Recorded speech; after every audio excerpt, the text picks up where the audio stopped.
Hey, someone requested a guide for the Beast Mastery Mage Tower Challenge like I did for Marksman, and here it is. We will start by going over the gear and the talents, as well as the consumables and enchants you can use, and then I will try to comment over a run of the challenge itself. However, the challenge has a lot of stuff happening at the same time. So I may need to pause the video sometimes and try to explain. Bear with me. Alright, starting with the gear, I am using the 4-piece set bonus from the Dragonflight set. You do not need this. You will see that my time is fairly quickly, and you would easily be able to play the encounter for 2 or 3 more minutes without having any issues.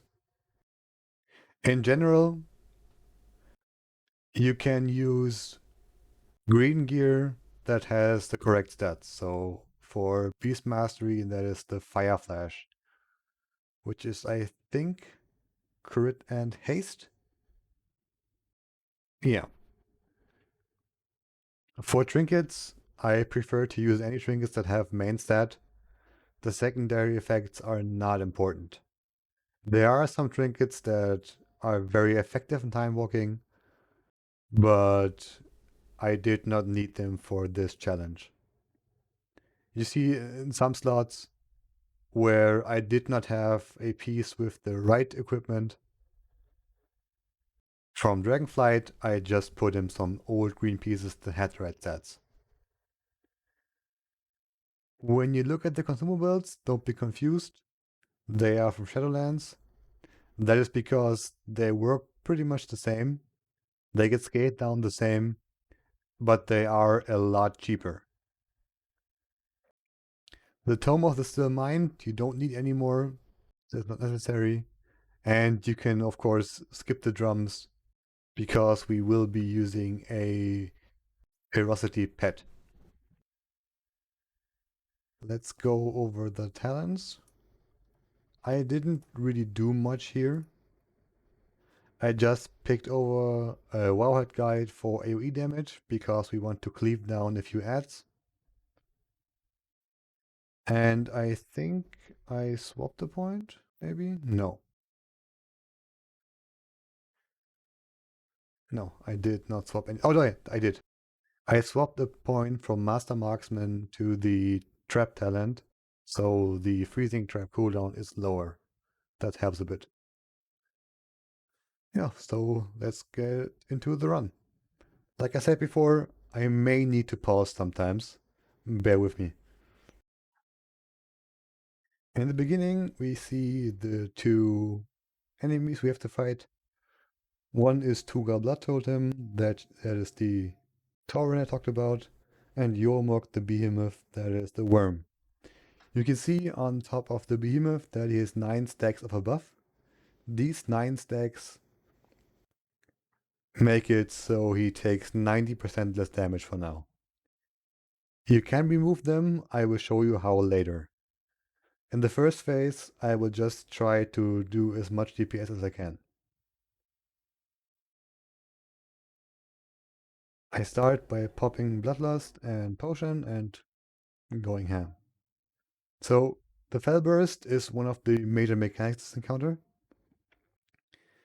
Once it comes through, your pet will pretty much die. You can resurrect the pet and try to get aggro again, but it is a hassle and it will make it so you have issues catching up. We have 2 main ways to interrupt it. The first is Counter Shot on a 23-second cooldown, and Freezing Trap on a 20, also I think 23 maybe? Somewhere around that cooldown. The Counter Shot is instant pretty much and is a safe way to counter it.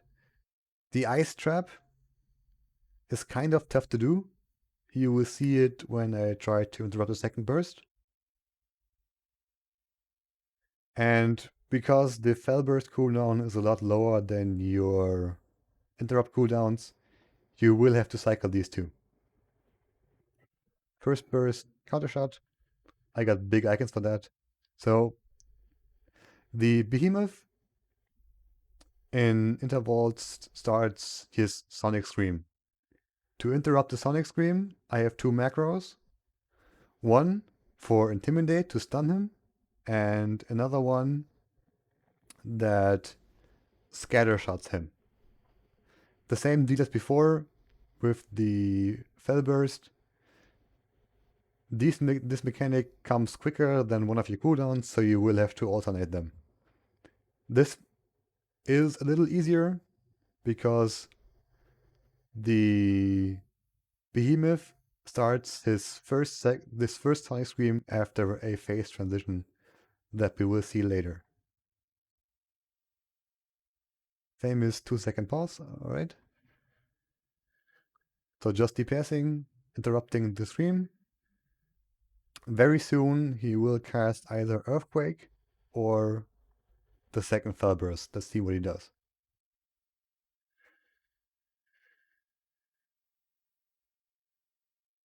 He starts an Earthquake. When he starts an Earthquake, he will let adds fall from the roof. Those adds will hit hard if you get hit by them. I mean, if you get hit by them dropping down. So try to avoid that. And the worm will go underground and try to chase you. When you get hit by the worm, you get stunned. You see the ad spawning. Fell burst again. I use the freezing trap. Because I was very close to him, this was very quick.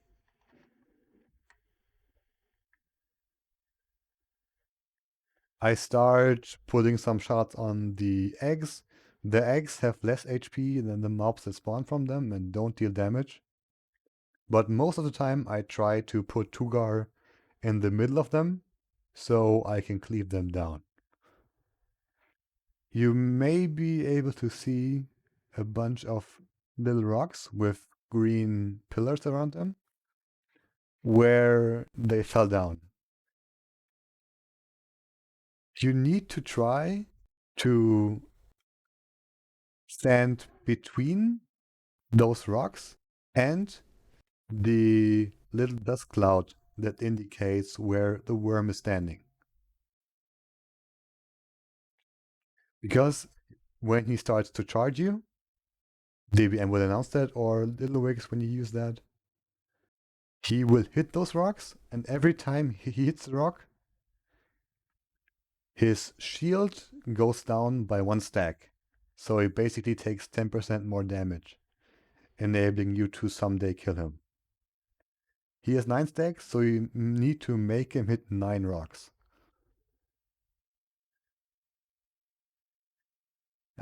I didn't really mention the X, just dodge it. Don't get hit. Here you see another Fell Burst. I will countershot that. Now in blue, you can see that a charge is incoming. This means the big worm will start charging you underground. And if he hits the rocks, like I said before, he will remove one of his own stacks. See, he hits one rock, and now he has 1 stack left. We can't see it right now, but trust me, he does. The ads are slowly going down. Like mentioned before, try to cleave them. The worm comes back and immediately casts starting Sonic Scream. He always does this. I know he does this. And I should be in range to scatter him, but I'm not. I didn't really plan ahead. So this means that when the ground phase ends, you need to be close to the worm spawning point to scatter him. Might take a bunch of damage, which is not great. Another Fell Burst. Trap is up. Because the trap has a travel time, you always want to be close to Tugar if you can. Now got chunked. The first search totem is something new. The totem will spawn, and after I think 8 seconds, it will explode and stun you. This doesn't kill you, but it's not good, and a combination of things may kill you. So you just have to hit it with one. I think I use Cobra Shot, usually, yeah.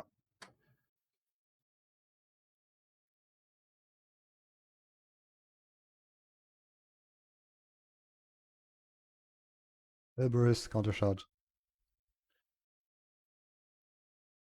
When he casts his second Sonic Scream per phase, you will want to use Intimidate so your ads stun him. Oh, see? They charge him and stun. Earthquake again, and he's underground again. The egg spawn again. Try to make him hit the rocks. I think I got 2 even here. Yeah, perfect. And trap him as soon as he casts Spellburst.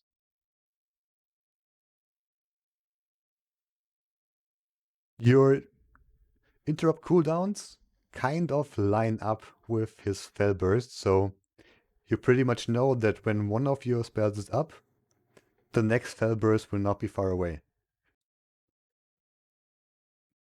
Leaving him down, trying to direct the charge where he goes, interrupting the Spellburst, and DPSing Tugar whenever you can.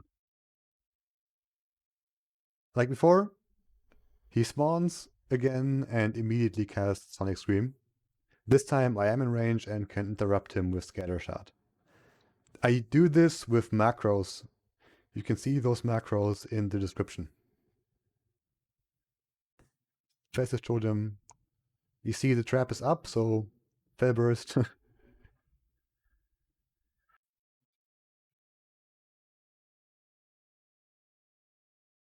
This is a fairly clean try. Yeah. This time I don't have Intimidate ready. Unfortunate, but I use... I don't know what it's called. The 30% damage reduction debuff. Another fastest totem, kill it. And this mechanic pretty much repeats the entire time. I think we have all the mechanics down. Stand close to him so the trap doesn't have much travel time. Cleave down the ads. Don't get hit by stuff. This can be fairly overwhelming and may need some tries. Don't worry if it takes you some.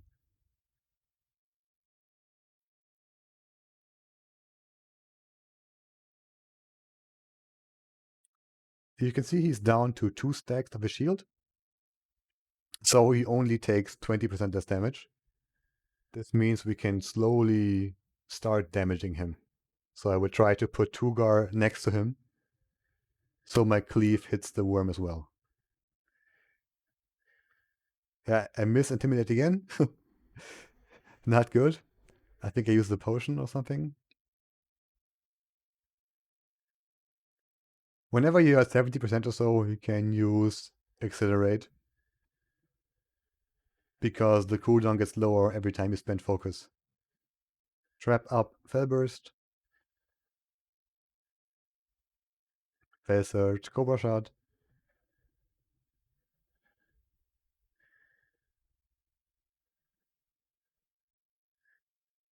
Fell Burst, Counter Shot. I think now all the stacks are gone from the worm and he's at 0. He comes up, scatter him after he casts Sonic Scream.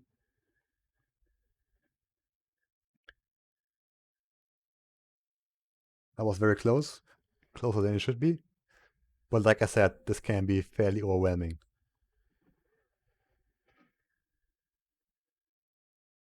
This time I do Intimidate, perfect.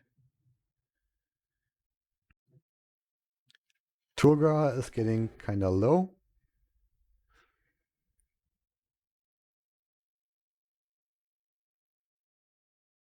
I still do the rocks, even though I probably don't need to, just out of habit.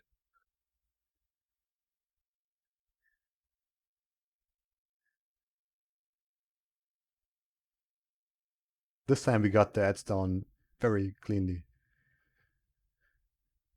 The cleaner you get the ads down with cleave, the more time you have to DPS. He's back. Scatter his scream.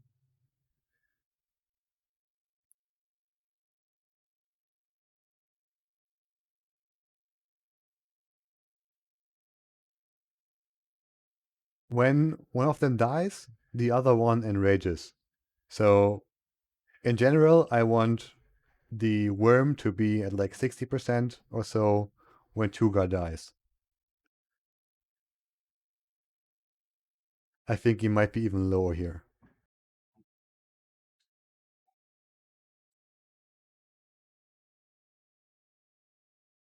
No.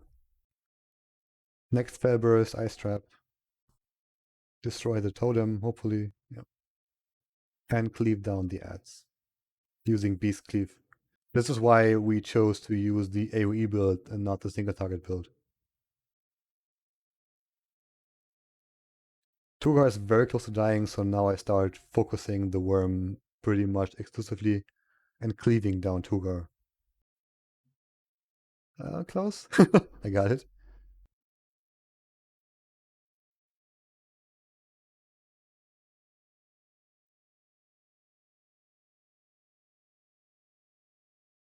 Once the worm is enraged, he will do a lot of damage with his scream. So you need to scatter and intimidate all of them. You can also turtle one, should it be necessary. He doesn't have that much HP, so it's not that hard to kill him. You could also kill him first, but then the other guy enrages. And you have to deal with all the mechanics, unlike here, where you just have to deal with the scream. Okay, so this was a lot of talking. I hope you learned something. And I wish you a lot of luck with this challenge.